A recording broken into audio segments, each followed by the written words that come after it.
Hello friends, welcome to kitchen with me. Kitchen with Mir আজকের recipe হলো পায়েস, যেটা সবারই স্পেশাল। এখানে আমি 1.5 লিটারের মতন দুধ নিয়েছি।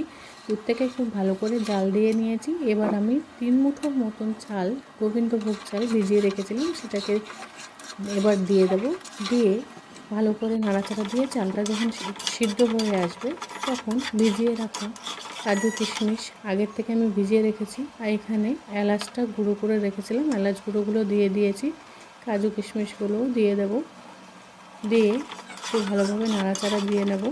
দিয়ে ভিজিয়ে রেখেছিলাম গুড়, আমি এখানে খেজুর গুড়ের ব্যবহার করেছি। খেজুর গুড়টা 1.5 বাটির মতন নিয়েছি।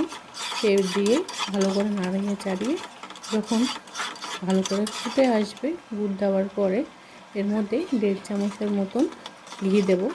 এবার আমার পায়েস হয়ে গেছে রেডি।